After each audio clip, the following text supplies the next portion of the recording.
Time की बात है। एक बहुत बड़े शहर में एक राजा रहा करता था। एक दिन उनके पास एक गरीब लड़का आया। उसने काम मांगा तो राजा ने काम देने के लिए हामी भर दी और कहा, पैसे तो नहीं मिलेंगे पर हाँ, तुम्हें एक पाव गुड़ मिलेगा और कुछ घुंघरू मिलेंगे। एक दिन राजा घोड़े पर घुड़सवारी कर रहे थे और वो घोड़ा जभी के जभी खरीद कर लेकर आए थे। तभी तो उसने पूछा उस लड़के से कि बताओ मेरा घोड़ा कैसा है।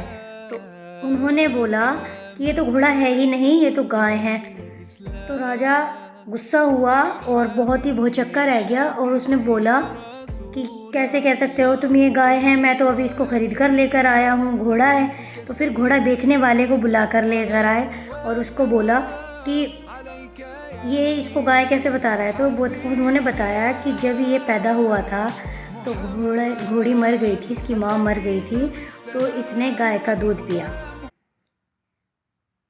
फिर उसके बाद राजा ने उस लड़के से सवाल किया कि तुमने कैसे पहचाना कि ये गाय है, क्योंकि सब नस्ल की बातें होती है, सारी हरकतों से पहचान लिया जाता है ना किसी भी चीज़ को।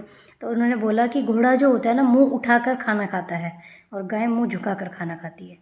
तो फिर एक दिन राजा ने बोला कि आप मुझे ये बताओ मेरी रानी कैसी है, और मैं अपनी रानी से बहुत प्यार करता हूँ। तो उस लड़के ने बोला कि मैं बता तो दूंगा अगर आप गुस्सा ना करें तो। तो फिर उन्होंने बोला कि जो रानी है वो ख़ानदानी नहीं है। तो राजा उस लड़की के अपनी रानी के घर गए और उसकी माँ से पूछा। तो उन्होंने बताया कि ये इसकी माँ मर गई थी, मैंने इसको पाला ज़रूर है पर इसको जन्म नहीं दिया, और इसको जो दूध पिलाने वाली है वो दाई है, इसने दाई माँ का ही दूध पिया है। तो वो सारी चीज़ें। तो जब वो उसके पास वापस आता है तो उस लड़के से पूछता है राजा कि तुम्हें कैसे पता चला कि रानी ख़ानदानी नहीं है।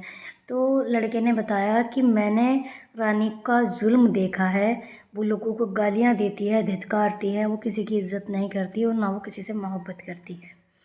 तो फिर एक दिन राजा ने बोला कि अच्छा तुम ये बताओ, तुम मेरे बारे में क्या कहना चाहते हो, तुम मेरे बारे में क्या जानते हो। तो लड़के ने बोला कि मैं आपके बारे में बता तो दूंगा, पर तब अगर आप मुझे मेरी जान बख्शने का वादा करें कि आप मुझे कुछ नुकसान नहीं पहुंचाएंगे। तो राजा ने बोला ठीक है। तो राजा ने पूछा कि बताओ फिर मैं कौन हूँ और मेरी शख्सियत कैसी है। तो उन्होंने बोला आप राजा नहीं हैं और ना ही राजा के ख़ानदान से हैं, आप भड़पूज्य हैं। तो राजा अपनी माँ के पास गया। अपनी माँ के पास जाने के बाद अपनी माँ से रोते हुए बोला कि माँ मुझे सच बताओ नहीं तो मैं मर जाऊँ।